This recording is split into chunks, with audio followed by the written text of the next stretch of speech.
Aujourd'hui, c'est une page qui se tourne et on a vraiment le sentiment d'un nouveau calendrier. Pourquoi? Parce que demain, c'est la rentrée scolaire déjà. Déjà. Et donc, on voit déjà les familles qui sont de retour, on est prêts. D'autres sont peut-être encore en vacances, mais c'est une nouvelle page du calendrier qui nous permet un peu de nous projeter. Et on commence aujourd'hui une nouvelle série de prédications qui va nous occuper jusqu'en novembre. Donc ça m'a fait réfléchir un peu au passage du temps. Bien sûr, c'est la fin d'un long chapitre pour Ray et Catherine. Mais où étions-nous? Où étiez-vous en novembre 2025? Ça fait déjà un moment, 2025. Novembre, certains étaient déjà parmi nous. Mais beaucoup de choses ont changé depuis. D'autres sont arrivées, d'autres choses ont commencé. Peut-être d'autres choses ont changé dans votre vie. Je pose cette question parce que si vous étiez ici en novembre 2025, on fermait à ce moment-là une série en 1 Samuel. Une série de prédications, on avait parcouru tout le premier livre de Samuel. Et en fait, le deuxième livre de Samuel, qui à l'origine formait un tout, est celui qui va nous préoccuper maintenant. Et 2 Samuel commence avec la suite immédiate de la fin de 1 Samuel. Samuel, pour vous rappeler, était un prophète en Israël environ 1000 ans avant Jésus-Christ. Et il y avait 2 rois à son époque. C'est pas l'histoire des rois en tant que tel, mais c'est l'histoire de Samuel, parce que c'est Samuel qui a désigné ces rois. Le premier qu'il a désigné, c'était Saül, un homme plus âgé, et puis David, un jeune, un soldat d'une autre famille. David avait été désigné comme successeur après avoir battu Goliath. C'est pour ça qu'on parle de David et Goliath, qui sont bien connus. Mais il n'était pas encore sur le trône. Il n'était pas encore dans un palais. Et donc il y avait ces 2 rois, le roi courant et puis le futur roi, qui se côtoyaient et qui ne s'entendaient pas. On voyait en fait dans le premier volume que Saül avait le pouvoir et il détestait David. Il était jaloux de lui. Et il luttait contre lui, le pourchassait même, pour le faire mourir. David, à un certain moment, a dû fuir pour éviter de mourir par la main de Saül. Mais Dieu a protégé David toute sa vie.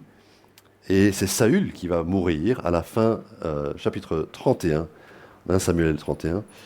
Et on reprend le récit en 2 Samuel, chapitre 1. Je vais tout lire. Je ne vais pas tout commenter, mais je vais tout lire. Et je vous invite à suivre cela avec moi dans votre Bible. Après la mort de Saül, David, qui avait battu les Amalécites, était revenu à Tsiklag et il y passa 2 jours. Le 3e jour, un homme arriva du camp de Saül, les habits déchirés et la tête couverte de terre. Lorsqu'il fut en présence de David, il se jeta par terre et se prosterna. David lui demanda: D'où viens-tu? L'homme lui répondit: Je me suis échappé du camp d'Israël. David lui dit: Que s'est-il passé? Dis-le-moi donc. Il répondit: Le peuple s'est enfoui du champ de bataille, beaucoup d'hommes sont tombés et sont morts, même Saül et son fils Jonathan sont morts. David dit au jeune homme qui lui apportait ces nouvelles: Comment sais-tu que Saül et son fils Jonathan sont morts? Le jeune homme qui lui apportait ces nouvelles répondit alors: Je me trouvais sur le mont Gilboa.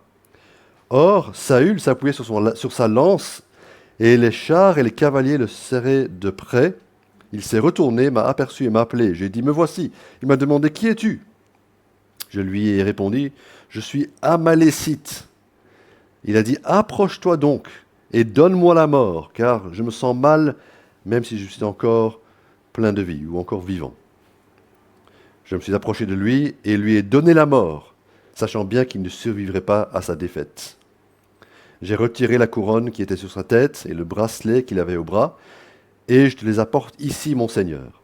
David attrapa ses habits et les déchira, et tous les hommes qui étaient auprès de lui firent de même. Ils furent dans le deuil, ils pleurèrent et jeûnèrent jusqu'au soir à cause de Saül, de son fils Jonathan, du peuple de l'Éternel et de la communauté d'Israël, parce qu'ils étaient tombés par l'épée. David dit au jeune homme qui lui avait apporté ces nouvelles: D'où viens-tu? Il répondit: Je suis le fils d'un étranger, d'un Amalécite.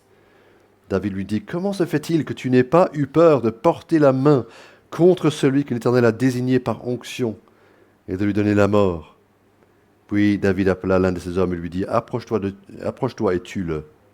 Cet homme frappa l'Amalécite et celui-ci mourut, tandis que David lui disait que ton sang retombe sur ta tête. En effet, ta bouche a témoigné contre toi, puisque tu as affirmé avoir toi-même donné la mort à celui que l'Éternel avait désigné par onction. Voici la complainte que David composa sur Saül et sur son fils Jonathan. Il ordonna de l'enseigner aux Judéens. C'est la complainte de l'arc qui figure dans le livre du juste. L'élite d'Israël a été blessée sur tes collines. Comment des héros ont-ils pu tomber?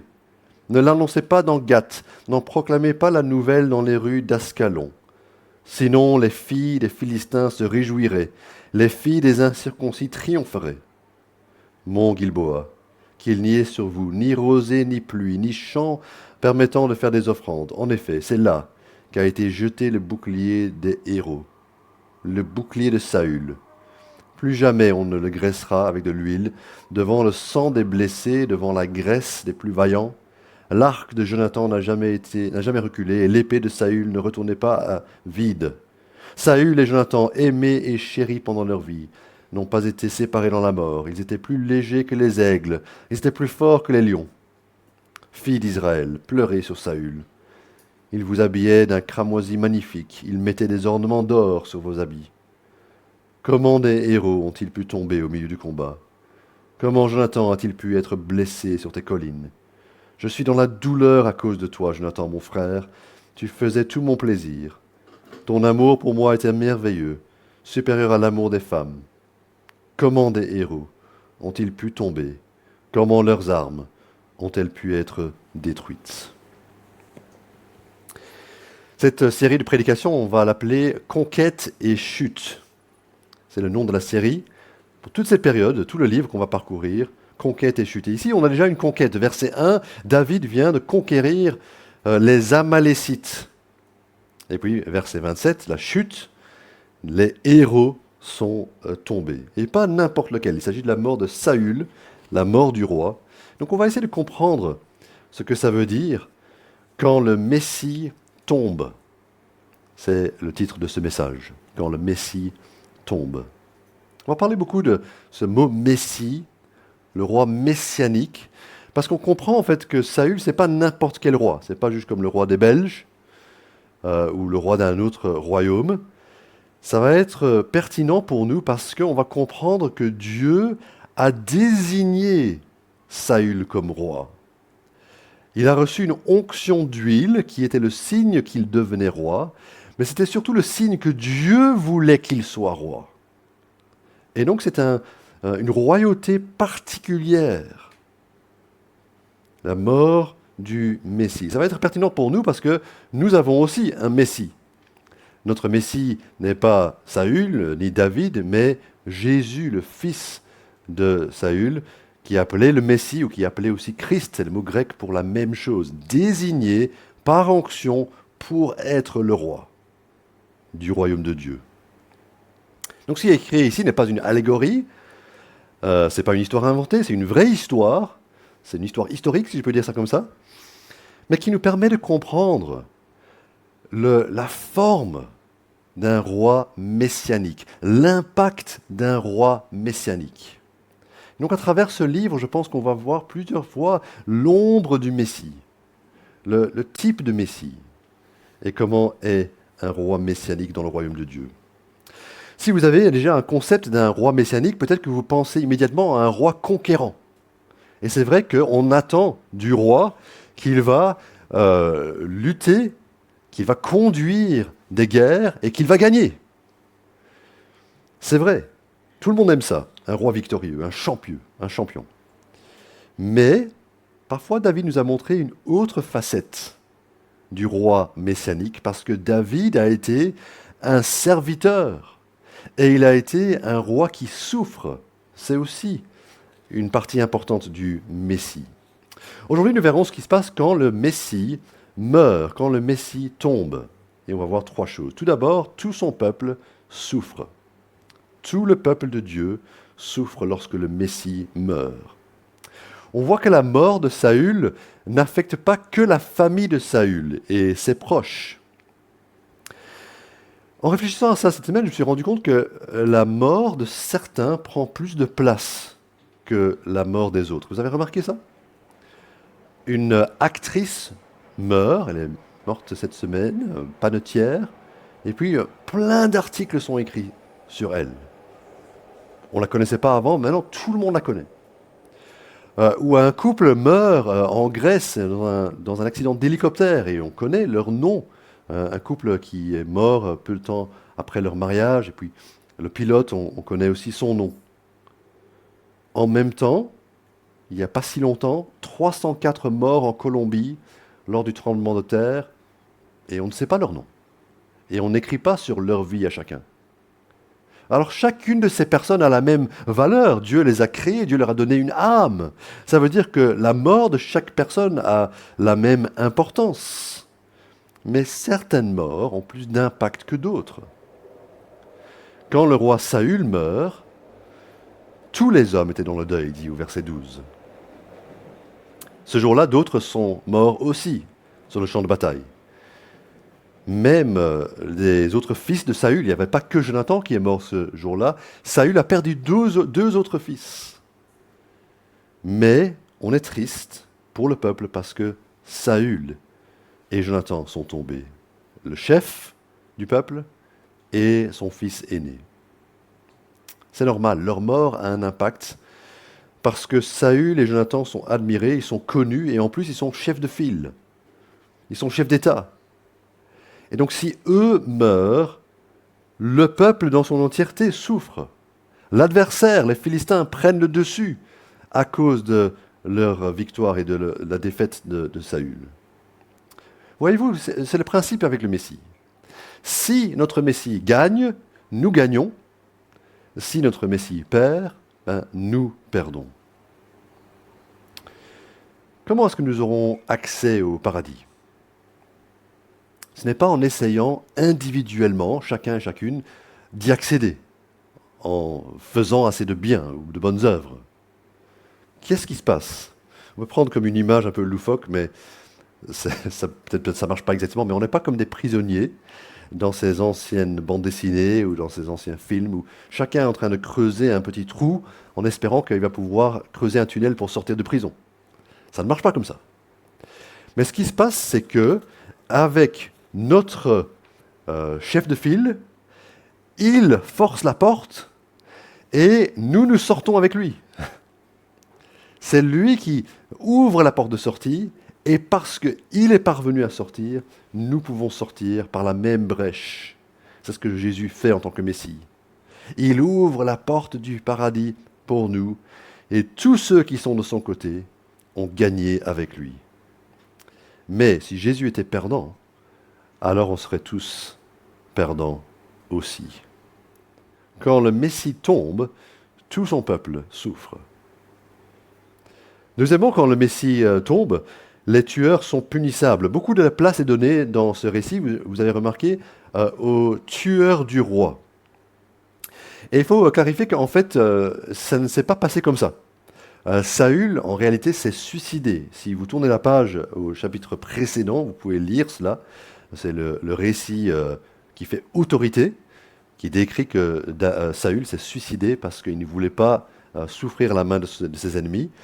Mais l'homme, il arrive au chapitre 1 de 2 Samuel, du camp de Saül, verset 2, et il a la couronne de Saül et le bracelet de Saül qu'il a ramassé, et il dit que c'est moi qui l'ai tué. Quelque part, c'est une sorte d'euthanasie qu'il est en train d'annoncer là. Verset 10, « Je me suis approché de lui et lui ai donné la mort, sachant bien qu'il ne survivrait pas à sa défaite. J'ai retiré la couronne qui était sur sa tête et le bracelet qu'il avait au bras, et je les apporte ici, mon Seigneur. » C'est un peu étrange parce qu'il dit cela et pourtant c'est faux. Alors pourquoi est-ce qu'il dit ce mensonge? Peut-être d'une part parce que c'est un Amalécite. Vous avez remarqué que c'est comme ça qu'il est décrit. Et au verset 1, David vient juste de battre les Amalécites. Et donc lui, il essaie de trouver un moyen rusé de ne pas être tué par David. Je suis Amalécite, mais moi, il ne faudrait pas me tuer.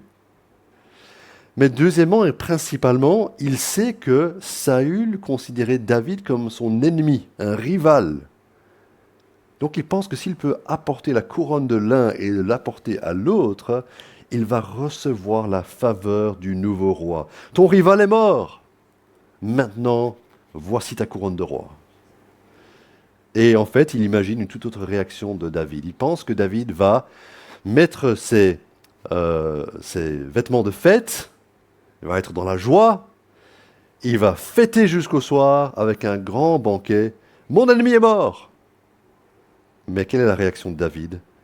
Verset 11, au contraire, David attrapa ses habits et les déchira. Tous les hommes qui étaient auprès de lui firent de même, ils furent dans le deuil, ils pleurèrent et jeûnèrent jusqu'au soir à cause de Saül. David est choqué par ce que lui rapporte le soldat. Et il est choqué. Pourquoi est-ce que c'est si grave ce que l'Amalécite dit qu'il a fait, de supprimer le roi qui était mourant, qui est le roi qui ne devait plus rester au pouvoir? On a l'habitude avec la démocratie, je pense, d'être un peu blasé par rapport à ça, parce qu'on dit, voilà, si quelqu'un n'est pas bon, on va simplement le remplacer par quelqu'un d'autre. On va voir aux urnes, n'est-ce pas? En France, par exemple, vous avez un président, il est populaire pendant environ 5 minutes, et puis après, on dit, oh non, on n'est pas, hein, on va voir, on va avoir des élections, et puis on va le remplacer avec quelqu'un d'autre. Et en Belgique aussi, évidemment, les gouvernements se succèdent, on va voir aux urnes, un autre parti va être élu, on aura un nouveau Premier ministre, et ça va continuer comme ça. On remplace les moins bons candidats par ceux qu'on juge être des meilleurs candidats. C'est comme ça que ça marche. Et il y a toutes sortes de scénarios, il n'y a pas que la politique, dans d'autres choses, dans les entreprises par exemple, on dit ben, lui il ne fait pas un bon boulot, elle ferait un meilleur boulot et on le remplace. Parfois même dans la famille ou dans la vie, on veut éliminer un rival, on va remplacer quelqu'un qui gêne. Mais Saül était quelqu'un qui rendait la vie dure à David. Il le persécutait carrément. David n'avait-il pas le droit de le tuer? Ou au moins d'encourager celui qui l'avait fait? Non, David dit que l'étranger, verset 14, qu'est-ce qu'il a fait? Il a porté la main contre celui que l'Éternel a désigné par onction. Saül était un mauvais gars, mais il était le mauvais gars, le roi, choisi par Dieu, par onction. C'est ça justement l'idée clé du Messie. Ça veut dire que s'attaquer à lui, ce n'est pas la même chose que tuer un rival ou un autre homme dans une bataille. C'est s'opposer à Dieu. Essayer de forcer le destin. David, il avait les promesses de Dieu, il savait que c'était lui le prochain roi. Il savait que Saül n'allait pas rester roi.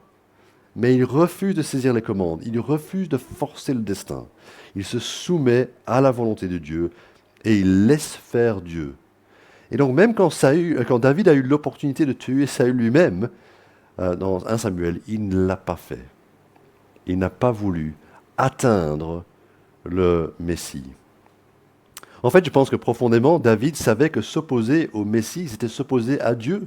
Le psaume que David écrit, le psaume 2, dit ceci: les rois de la terre se soulèvent et les chefs se liguent ensemble contre l'Éternel et contre celui qu'il a désigné par onction. Donc si on se ligue contre Dieu et si on se ligue contre le Messie, c'est la même chose. Saül était désigné par onction et il fallait que tout le monde respecte ça. Et donc avec le tueur présumé du Messie, David le condamne. Il le condamne à mort. Puisque tu as affirmé, verset 16, avoir toi-même tué celui que l'Éternel avait désigné par onction.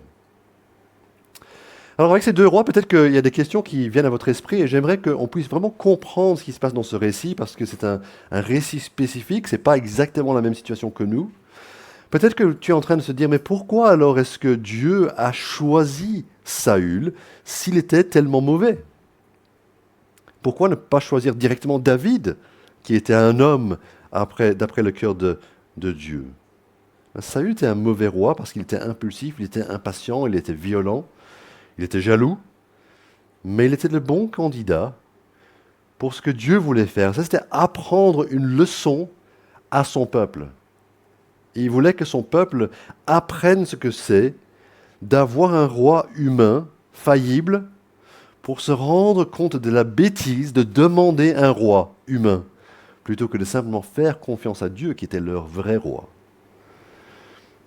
Et Saül était un très bon exemple pour leur enseigner cette leçon. David allait aussi échouer, mais il n'est pas meilleur que Saül.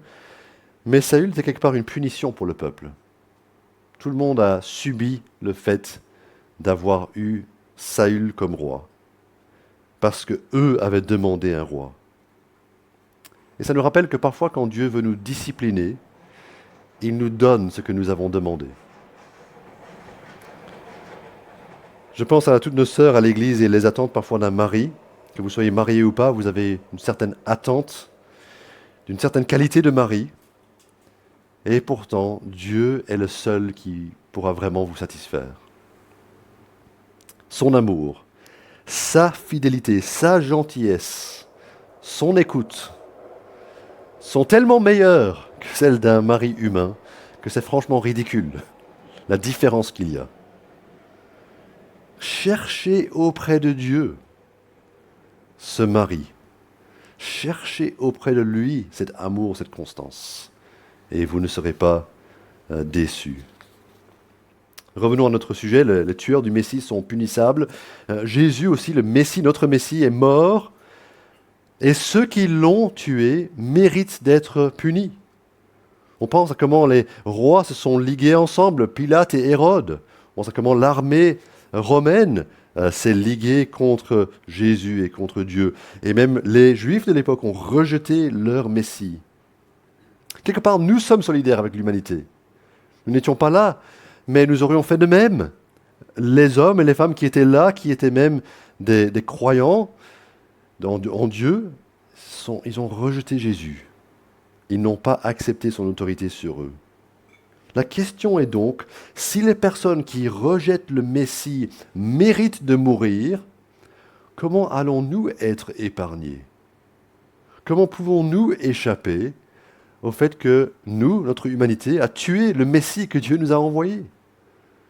En fait, on ressemble à la Malécite, plus qu'on ressemble à David. Eh bien, la réponse se trouve avec un autre Saül, qu'on appelle Saul de Tarse, un homme qui persécutait violemment Jésus. Il ne se contentait pas que Jésus soit mort, il voulait tuer aussi les autres, les disciples de Jésus. Et pourtant, Dieu lui a fait grâce, parce que Dieu aime tellement pardonner, qu'il a voulu que ce Saül, Saul de Tarse, puisse être pardonné et amené dans le royaume de Jésus. Quand je dis que ces gens sont condamnables, c'est vrai. Comme nous, ils sont condamnables.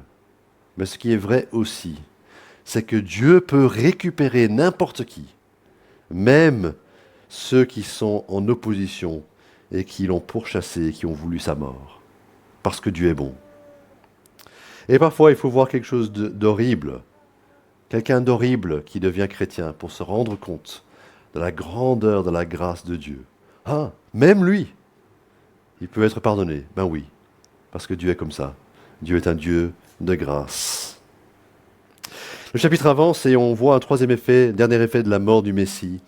Tout fidèle se lamente. On ne prend pas plaisir dans la perte d'un autre.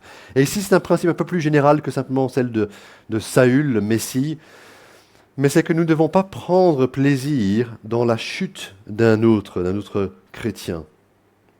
David a écrit un chant de lamentation appelé une complainte ici, parce que les héros étaient tombés, parce que son ami n'était plus, parce qu'il était dans la douleur, verset 26. Verset 26. « Je suis dans la douleur à cause de toi, Jonathan, mon frère. Tu faisais tout mon plaisir. » On a besoin de chants qui nous permettent d'exprimer différentes choses. On n'est pas toujours en train de sauter de joie, n'est-ce pas, en tant que chrétien, même si on a toujours raison de nous réjouir. Mais on a des moments de la vie qui sont difficiles. Toby Mac est un chanteur-compositeur chrétien et il est passé par une épreuve très grande quand il a perdu son fils. Et j'ai écouté ce chant cette semaine où il décrit comment il est passé par ces moments difficiles. Il a presque s'enfoncé, c'est presque enfoncé dans le désespoir. Mais dans son chant, il dit, tu as été fidèle. Tu as été là, fidèle. Faithfully, c'est le titre de son chant. Et dans un autre chant, il réfléchit au paradis et il dit, oui, j'ai envie de me réjouir de penser au paradis, même si aujourd'hui la vie va bien. Quand Jésus est décédé, qu'est-ce qui s'est passé? Les femmes se sont lamentées sur lui, dit Luc, en Luc 23, verset 27. Les deux qui marchaient vers Emmaüs, vous vous souvenez? Le lendemain ou le surlendemain de la mort de Jésus, ils avaient l'air sombre, ils avaient l'air tristes. C'est normal que lorsque le Messie meurt, on se lamente. Imaginez la tristesse de ces gens. Je pense que c'est là où, dans le Nouveau Testament, on est le plus proche de 2 Samuel 1. Quand David meurt, il n'y a pas de lamentation, bizarrement, il n'y a pas de deuil national.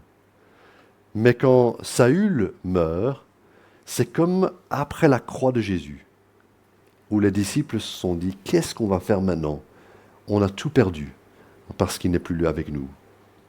Ce n'est pas la fin de l'histoire, on en parlera après. Ce qui m'a beaucoup marqué dans cette section, c'est le verset 20, où il dit qu'il faut garder cette mauvaise nouvelle entre nous. Regardez verset 20. Ne le dites pas, ne l'annoncez pas dans Gath. N'en proclamez pas la nouvelle dans les rues d'Ascalon. Sinon les filles des Philistins se réjouiraient, les filles des incirconcis triompheraient.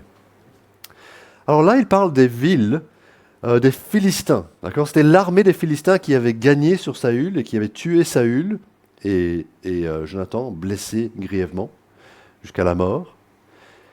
Et donc il dit non, en fait, il ne faudrait pas que eux, ils entendent la nouvelle que Saül et Jonathan et les autres sont tombés. Il ne faudrait pas qu'ils entendent, sinon ils se réjouiraient de cette nouvelle. Et c'est le principe de ne pas rapporter les mauvaises nouvelles à ceux qui sont des opposants de Dieu.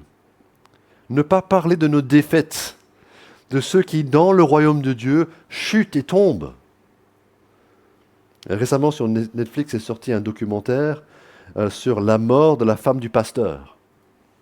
Vous imaginez que j'étais interpellé par ce titre. Bon, elle est morte.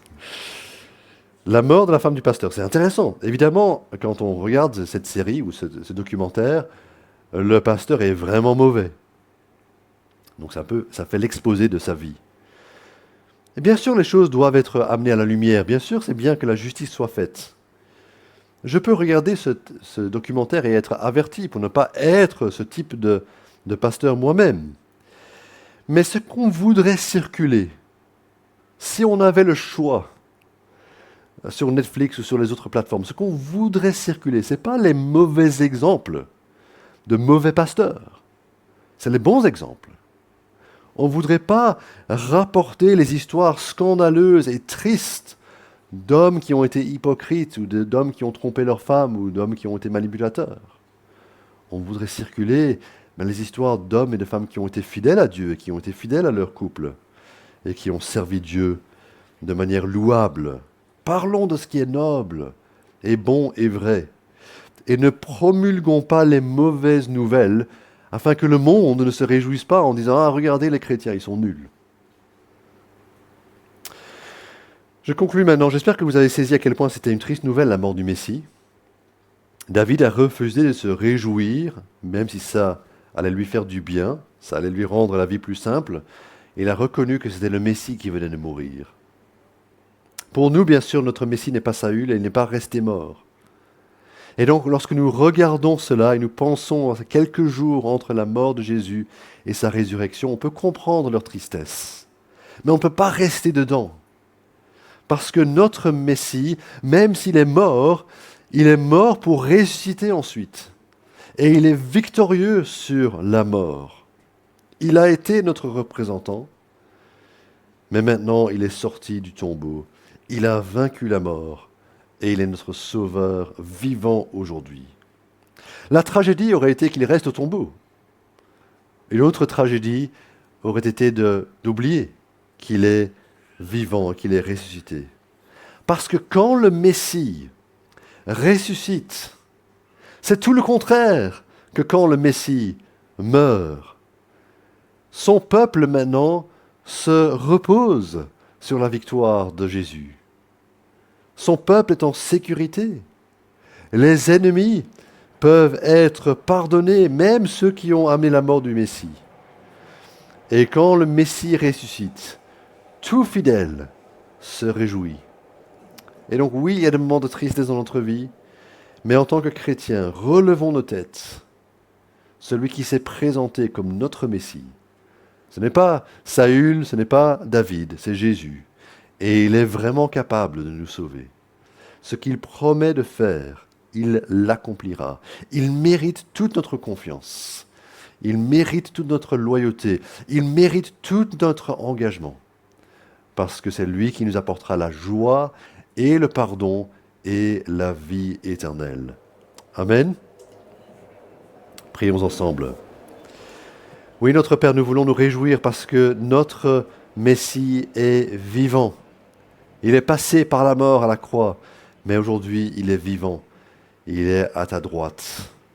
Et donc, Père Céleste, nous voulons nous réjouir ce matin parce que les moments de lamentation et de doute et de perte sont finis pour nous. Nous vivons maintenant dans la confiance et dans l'espérance d'avoir part à la vie éternelle. Permets, Seigneur, que nous puissions apprendre de David et de son attitude empreinte de foi, de grâce et aussi de pardon. Merci parce qu'il n'a pas voulu se réjouir de la mort de son adversaire, il n'a pas voulu promulguer les mauvaises nouvelles, mais il a voulu en tout temps que tu sois honoré comme le vrai Dieu qui décide de notre vie, de notre avenir, de notre destin. Permets, Seigneur, que nous puissions découvrir plus sur toi à travers cette série en 2 Samuel, que nous puissions voir que tu es à l'œuvre pour nous, et parce que tu veux nous sauver, tu veux être notre roi dans notre vie, à travers Jésus-Christ, en son nom.